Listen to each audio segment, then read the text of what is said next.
Hello. You know, ever since this time of confinement started for us around the world, I thought it would be a good idea to get together with mindfulness practitioners and English language professionals to talk about the benefits of mindfulness. What impact has mindfulness had in our lives, and how has it helped us manage our day to day lives as well as our professional practice? And so I am so very happy to have contacted Rachael Roberts in England and Karina Neira in Argentina. And this is an extract from our deeply nourishing conversation. So please make yourselves comfortable, grab a cup of coffee or a cup of tea, and enjoy. Also, make sure that you drop us a comment if you have moments of insight. If something we say inspires you to act, please let us know. Thank you both so much for doing this. I really appreciate it, and I'm sure that our conversation is going to be helpful to so many people looking for that stability, that joy that comes from the practice, and that sense of groundedness and focus, concentration, which is so helpful for language learning.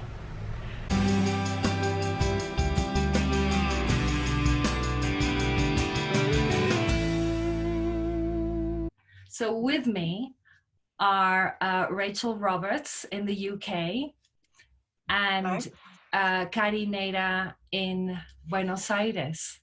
I'm so excited to have you here in this video, and I'm in Mexico, so it's like 3 points almost across the world, different time zones. So thank you so much for being here. So starting with Rachael, you kindly sent me your bio, and I see that you've done so much. You've been a teacher, you've been a teacher trainer, you've written materials, you're a coach and a mindfulness practitioner. The question is, you know, through this experience that you have, how is the practice, or how are you dealing with the current situation? Okay, yeah, so good question to start with. I mean, I first kind of got into, it's difficult to say when I first got into mindfulness actually, because I think it's been quite a sort of long drawn out process. I mean, it was meditation really that I first got into rather than mindfulness per se. And I would kind of float in and out of that, I think, for, it's probably about 25 years since I first started meditating. But I kind of come in and out a bit, you know, so there'd be times when I do it a lot and then times when I kind of forget about it. But I'd say that it's become a more sort of sustained practice probably in the last 12 years or so. So in terms of how it's helped me in this particular situation, I think probably the same for both of you. It's given me a baseline, I think, that is less kind of choppy perhaps than it would have been earlier in my life. So I wouldn't say that I go around the whole time feeling totally zen and sorted by any means, but I think I come back much more quickly to a place of balance than I would have done in the past, is what I would say.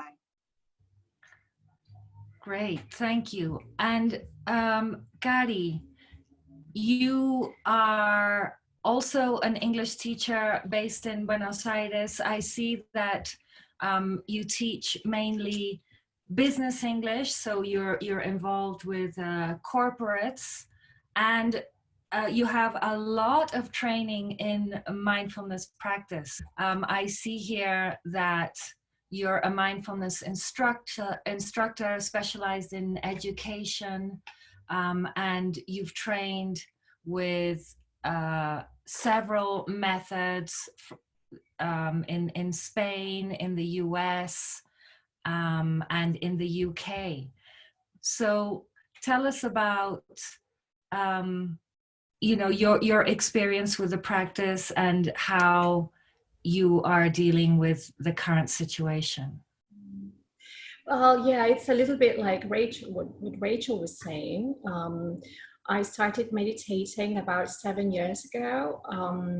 I've always been interested in neuroplasticity, and that's actually how I got into this. I was doing some somatic learning, that is, training my attention through movement, and that's how I came to mindfulness, and I got very much interested because at that time my son had been diagnosed with type 1 diabetes, and mindfulness truly helped me to understand that I could be okay with that situation, even though I could not change it, and I could go through this acceptance inside and know that I could still be happy in spite of the circumstances. And so what's happening right now kind of reminded me of that moment when I got the diagnosis.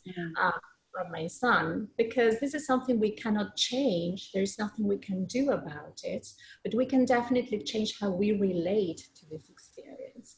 And that is what mindfulness has taught me, this is not the ideal situation. Nobody wants this. It's not good for the brain, because the brain needs to know what's going to happen. And in this context, we don't know what's going to happen. There is uncertainty all around, but we can always know what to do inside with this situation. We have that wisdom inside. We just need to develop it and cultivate it. Mm-hmm. Yeah, like in my case also, I started practicing. Well, I had already been to meditation practices, just kind of general sitting practice when I lived in the UK. And what I discovered was just a whole new way of being. Although I didn't realize it at the time. It's just been so gradual. But as Rachel said earlier, on and off. So I dabbled with a practice when I was in the UK, and then I moved to Mexico. And in that move, the practice wasn't there. And because the practice wasn't there, my life just fell apart. I mean, from the seams, it was like, gosh, now what? What? It was as if the ground had been literally removed from under my feet. This I think Pema Chodron calls it groundlessness. And it's a feeling that we all share, or an experience that we all share when we just don't know how to cope or manage the situation that we're confronting. So that's when I remembered the practice, or I remembered that was helpful, and I decided to sit. And that one day when I sat, I knew. I don't know if you've had that experience that, you come back to it and you sit and you just know there's something in you that says, well, it's just so simple. It's such a simple thing to sit down and to allow everything to, or the mind, let's call it the mind, to settle. And there are so few people who do, and I wonder if it's because people don't know that we have this this practice that everybody can access, or if it's because we're just so engrossed in the happenings, the events in our life, that we allow ourselves to be swooped without anywhere to hold on to. I don't know if what I'm saying makes sense, but I think it's a mix of what you're saying. My old Carrie didn't know about all this. I actually didn't know that there was a capacity, that I had this capacity that I could develop. I didn't know. I didn't know I had the choice to feel different. That it was, that I had that freedom inside myself. I thought it was like the way it was, and that I could have changed that. And all the things that were happening to me were making me feel unhappy. And so when I understood that that was not so, that the stimulus is always neutral, and it's through our own beliefs, that we decide to interpret whether something is harming you or not, that there was freedom inside, But I didn't know that before I encountered these practices. Yeah, no, that's absolutely the point. I think, a lot of what I do in my work as a life coach is kind of what you would call psychology, but it always comes back to mindfulness, because it's always about connecting with that part of you that is kind of like the observer, and that can see kind of what's really happening, and that can make conscious choices. And so that's why mindfulness is very much at the heart of everything that I do, really, because until you, as you say, I think a lot of people don't even know that part of them exists. It's kind of drowned out by all of the other stuff that we've taken on board over the years. And when you get back in touch with that part of you, it's incredibly powerful. And that's when you can start to realize that actually, no, you don't have to do all of these things that you think you have. And no, you're not the victim of the situation. And no, you do have choices. And that's so liberating. So that's what I love. Well, I love lots of things about it, but that's probably at the core. Yes, this idea also of acceptance. So there seems to be three instances, or three ways that we can approach whatever the situation is. And one of them is resistance, which always leads to suffering, but we don't know that we're resisting. There's this tension, there's this kind of inflexibility to whatever the situation is. And then of course there's the other extreme, which is enthusiasm, like when you're inspired to go with the flow. And so those would be and then in the middle would be acceptance. And I think that is my main practice, because I tend to confront unpleasant situations with this initial rejection, this initial resistance, like, no, I'm not, I don't want change, I don't like that, no. But then it's the practice, it's the seeing, like you guys say. It's the seeing which softens that initial resistance, and then allows me to see it from different perspectives also. Like, lets me, I don't know, the resistance comes from a single place, and the stopping and looking lets me kind of, It's recognizing we don't, one of the things that I often tell myself, apart from anything else, is that we very rarely know what anything is for. So we make these sort of judgments about, this is bad, and this means this, and this means that will happen. And generally it's just nonsense, because we don't know. And so we have to just kind of, deal with what we're dealing with now, and then trust ourselves that we can deal with what will happen next. And that's kind of all you can do, really. Yeah, exactly. And then knowing that we're all going through the same thing, this resistance, this aversion we feel towards the things we don't like. It's part of humanity. We all share the same. So bringing ourselves some self-compassion as well, so it's not beating ourselves up so much sometimes, because we're all there. It's part of our shared humanity. So that's why I try to work a lot on self-compassion, because I'm a little bit of a control freak, and I do know that I cannot control things, that control is an illusion. Mm. And the way mindfulness reminds me all the time, once and again, you know, that I mean, I cannot control a thing. Mm. So letting go, but it's like, I'm in process. I think we are all in, you know, life. Definitely. Never, we're not a finished product. We're all the Mm. time learning and reminding ourselves. That's what mindfulness is, reminding Mm. ourselves to come back to what's important. Yeah. And so are you guys working right now? Are you meeting up with your clients, your students? How is it going like right now? And what is the main thing that you guys do? Like in my case, I'm a teacher, and a teacher of English to adults.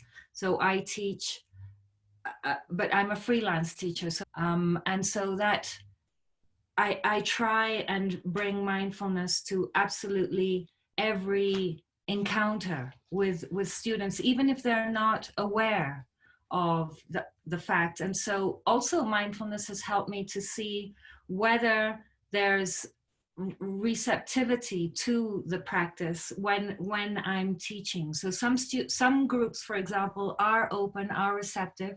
They ask me, you know, so how do you do that, and what do you do? And they ask more questions. Other groups are just completely closed. When I talk about mindfulness the first day, they're like, mm. And so I know that there's absolutely no point in speaking about it at length, because there's no awareness there. I don't know if I should say that there's no awareness, but there's no openness to that. I don't know if you have the same experience. Yes, well, I do in company training mostly. I've been teaching business English for about 20 years now. And I have definitely brought mindfulness into my practice, but not with every single student, because I've also met resistance, and this is very common sometimes. Now in the corporate world, you know, mindfulness is a little bit more popular, so many organizations are taking over the practice, part of their wellness program, so they're a little bit more open to this. What I do in general is the first dropping meditation, like a 1 minute, 2 minutes exercise. Just maybe I don't use the word meditation, but just a breathing exercise to help them ground and get some focus, you know, to get them better prepared for the lesson. But I do it very casually, and but of course I always try to, I know the benefits, the great benefits that this practice has. So I always tell them about the brain and how the brain works, and I'm very eager to share, you know, because especially they're very much interested. When you work with adults, they want to know why you do what you do. What's the science behind? And they get very much hooked if you explain to them what is happening in the brain when you do these exercises. So yeah, I try, but not with everyone. When I sense some resistance, I just don't go there. You know, because we know that we cannot force them to do this. It's always an invitation, and some of them are not really open. So I just, you know, I see what happens, and then from there I choose to do that or not. Yeah, I mean, I'm not currently teaching, so I'm dividing my time between writing materials. I do a bit of training, but it's all online at the moment. I've done, I think, 16 webinars since January, so that's been keeping me busy. It's quite good, really. I'm getting very, very used to it. And then, of course, work with clients, like one-to-one work with clients, coaching clients. I'm actually preparing like a small group program at the moment as well, but that's still kind of in the preparation stage. So obviously in my coaching work, as I've already said, it's very central to that, and it does vary from client to client. So in some cases I will be literally doing meditations with them while we're working together, and it'll be very much up and you know, in the middle of the focus. With others, it's more about kind of helping them to see things differently and to think about things differently. And it is mindfulness, but we're not necessarily even calling it that. You see what I mean? So it kind of varies quite a lot. But I mean, I think even with the writing work, it's kind of there because I think it's there in my interactions with other people. And you do notice, you know, that some people, even if you never discuss it at all, that they kind of relax a bit after a while because of the way that we interact. You see what I mean? So I kind of think it's always there to some level. And I'm sure it's the same with you and your students, Tanya, even the ones who are like, no, we don't want to know about mindfulness. They will see, you know, at some level what mindfulness means just from interacting with you. Exactly. I mean, I say students always learn from empathetic resonance, you know, and so we basically teach who we are. And so in a way, you're teaching mindfulness, I mean, through your embodied. Exactly. So, I mean, there might not be an exercise, an explicit exercise, you're still teaching mindfulness through who you are, how you behave, how you cope with your own stress and with your own emotions. So, yes, I do see that, and I get that kind of comment from the students that they enjoy the classes, for example, that, you know, that the classes are different from other classes, but they can't pinpoint. And I see from your social media, by the way, I'll be putting links to your social media so that people can access you and contact you directly. But I see, for example, Rachael, that you have a group, you have a Facebook group called Light Bulb Moments. Is that? Yes, that's right, yeah. I'll definitely put the link down in the description. And in that group, you talk about, you know, you recommend books, for example. There's discussions, people talking about the practice in their own professions, and how the group or your posts have been helpful for them. So I think it's a really good opportunity for people to get to know you through that group. And then Kari, I see that you you have also a group called Enraizar con Mindfulness. You're in Argentina, so when you share with teachers, so how is that sharing? Because I see that you post photos of, you get together with teachers, or how does that work? Yeah, well, 3 years ago, I founded Enraizar. And through that project, what I do is I deliver many different training courses for teachers. I specialize in teachers' well-being, but just not English teachers, you know, teachers in general, and it's in Spanish. So I'm hired by many schools, different schools, and private associations to deliver these trainings. And so I do both. You know, I wear these two hats. I'm a business English teacher, and I'm also the mindfulness trainer who helps other teachers cope with challenges. And yes, that's what I do currently. I mean, since the quarantine started, I'm holding these gatherings twice a week, which are completely for free for teachers, where we meditate for 40 minutes, short practice, and we share what we're feeling and we support each other. That's on Tuesdays and Thursdays. And so we have teachers coming in and out. I like it because it's an open space where everyone who needs it can come in and join us. It's through Zoom. And it's been so I've been feeling so good, you know, to be able to help other people in this situation. Understanding that teachers are very under pressure, you know, this whole situation has been very difficult for us teachers going into distance learning, when in Argentina, at least, we were not prepared for this. And so it's been very stressful, and I'm so happy and grateful, you know, to be able to be there for others and create these spaces. Yeah, it sounds wonderful.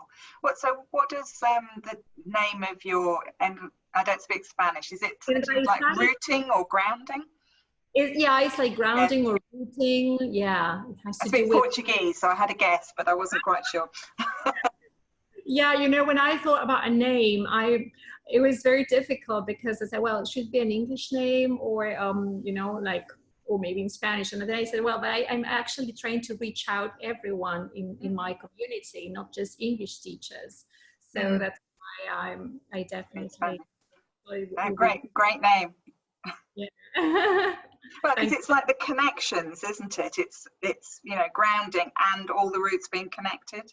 And you know, my logo, it's a tree. It's a tree with these roots, you know, like really grounding and reaching out. So I kind of imagine all these roots, you know, and reaching out to everyone. So well, and you know all the research recently that's shown how trees are all connected by their roots and communicate with each other. That's what it makes me think about. That's lovely. Yeah, thank you. And you, Rachel, in this group that you have, anybody can join, right? And the purpose is? The purpose really is to support each other in terms of developing mindfulness, developing sort of personal development, if you like, and dealing with stress, burnout. I mean, there's people come in for sort of like different reasons. It's a very supportive group. Not everybody is very active.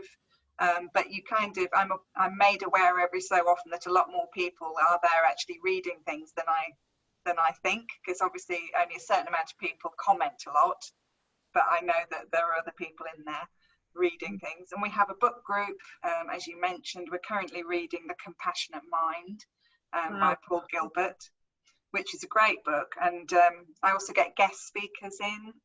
So I've got Kate Britton, who works with Paul Gilbert. She's coming in a couple of weeks to have a chat with us. I had somebody in who's an acupuncturist who was showing us some acupressure for dealing with stress.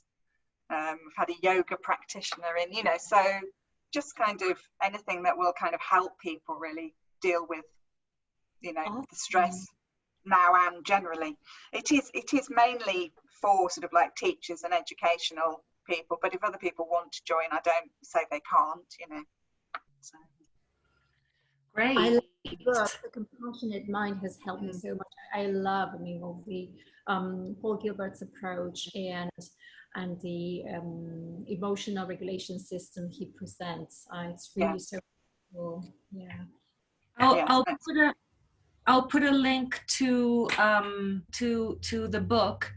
If people want to buy it through Amazon or whatever, I'll put a link in the description. It's a great book. I mean, we're up to chapter 9 now, but they can always go back and look at the post. But we do read a book regularly. The last one we read was The Chimp Paradox, which was also, you know, very helpful. And again, you know, The Chimp Paradox is quite a sciencey book, but it's really talking about mindfulness. It's really talking about, you know, being able to recognize when that voice in our head is not us, you know, and then we can make choices. Great. Well, like Kari, I also share the practice. So this is something that I didn't mention before, but for the last 6 years or so, British Council here in Mexico has, you know, been very kind to allow me to share the practice with the students, with the staff, and with the public in general. So every Wednesday, now it's by Zoom, but usually it's at British Council. And yeah, we get together and everybody's welcome. And like Kari's group, it's for free, so anybody can join. And it's just an opportunity to just have a tiny taste of the practice. It's an hour of getting together, but in that hour, a lot happens. The hour just zooms by because there's a little bit of guided practice, a little bit of sitting, but then we do other things that are conducive to raising awareness within ourselves also. There's a reading, there's some movements, and so on. So yes, it brings me so much joy, like the two of you, to know that I'm in a position now, thanks to the practice, where I'm well enough to be able to help, you know, because as I was saying before, when you're in that zero position, which I've been in personally, when you are well, then it comes naturally to want to support, to want to help. Yeah, sure. I totally agree.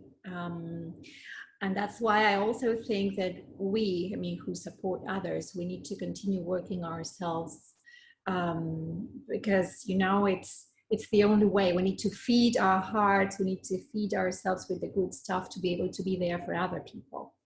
Otherwise, you know, we have this empty cup. So we give, but we need to. So let's be careful also, because I've noticed during the last few weeks that I've been wanting to give so much that I was stressing myself and I was pressing myself so much in a way that I ended up my day really exhausted. So being careful, you know, not to, because otherwise we fall in this distress or empathetic distress, you know, that when we become exhausted just because empathizing with other people too much.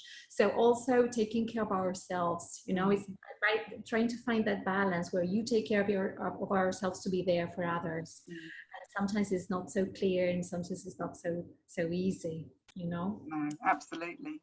And it is really important, as you say, because you've got to kind of sustain yourself, but also you've got to model what you want other people to do, you know. So we don't want to, you know, encourage other people to also expend everything helping others, you know. It is a balance, isn't it? Totally. Yeah. Yes. How does Thich Nhat Hanh put it? He says, if you are not okay, if you are not well, then how can you help anybody else? You cannot. So the practice needs to start here with ourselves. So first, making sure that we're okay, and then from there comes this this desire, this deep wish to help others. I think also Matthew Ricard. Yes, I was going to say Matthew. Yes, Ricard. I think there's a very short video that he talks about the five aspects of happiness. You know, how is it that I'm so happy? And the fifth is be of service. Be of service. If you are not helping others, then your happiness is compromised. So yes. I think it's about, you know, compassion again, isn't it? But it's making sure that compassion is for everyone, including you. Yeah.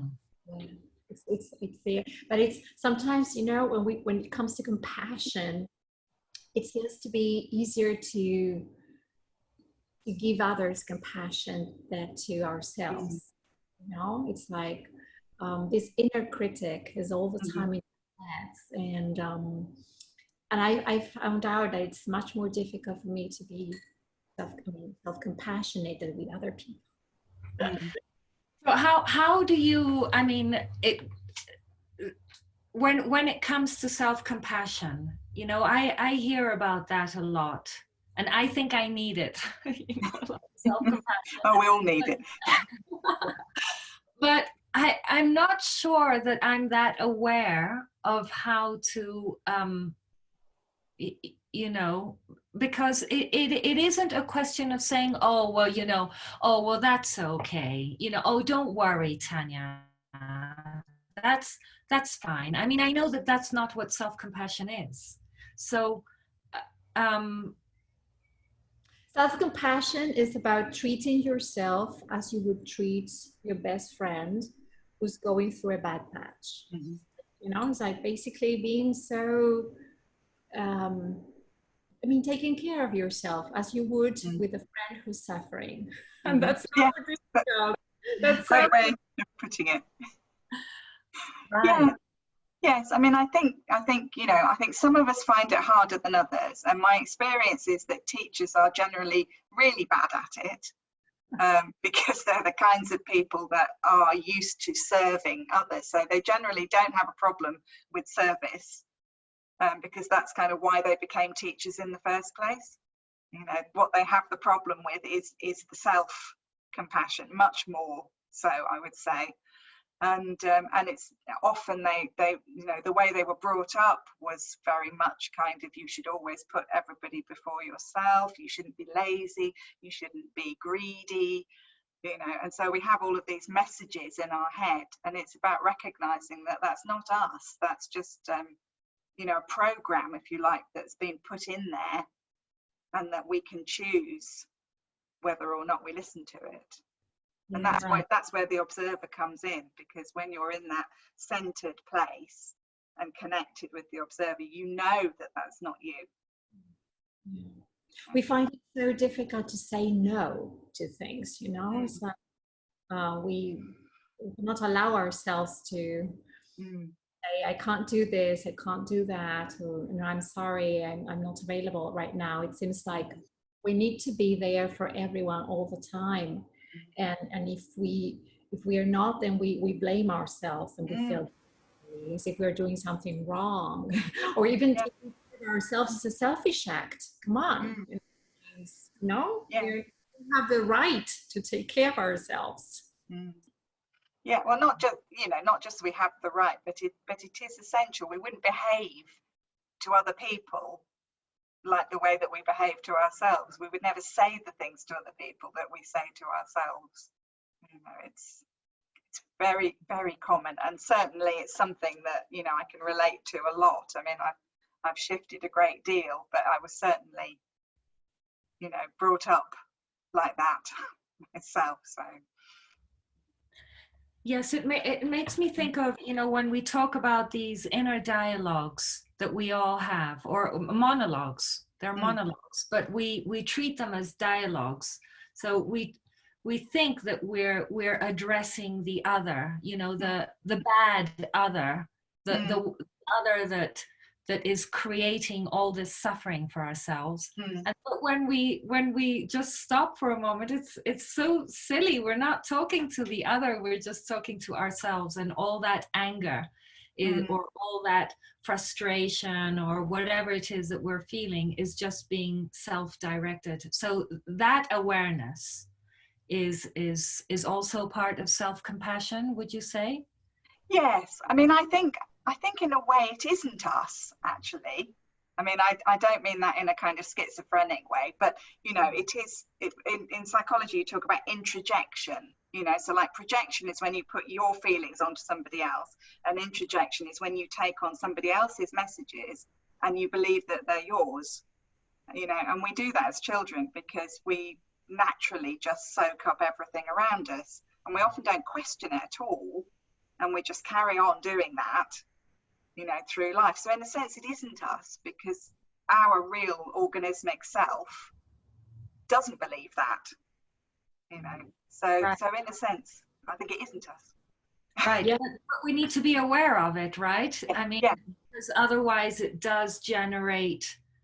We need to be aware, and we need to not be kind of, oh my God, I've got this terrible inner critic and I'm so awful because I've got it. You'd be surprised how many people feel like that. It's just part of who we are, and sometimes and remembering that we are not our thoughts. Exactly. also so powerful, you Yeah, know. exactly. That's not who we are. It's just mental events and things that Hmm. but they're not necessarily true. We don't need to be Exactly. everything we think.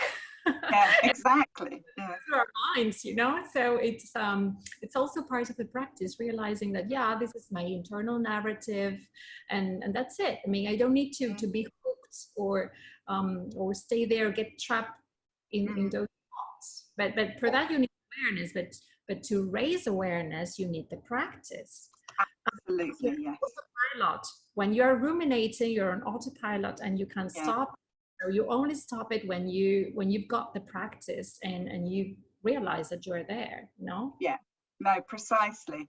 And it's not about fighting it either, you know, because the more you try and get into an argument with that inner critic, the more it likes it. You know, so it's much more about just kind of having an amused grin on your face and just kind of going, oh, hello, there we go again.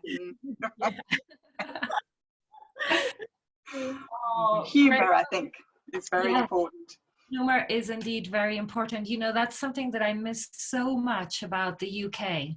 Oh, you know, when I lived there, I just became so much more light-hearted, and it's something that I cultivate here in my life in Mexico. I'm so very happy to be part of the British Council. Definitely humor, yes.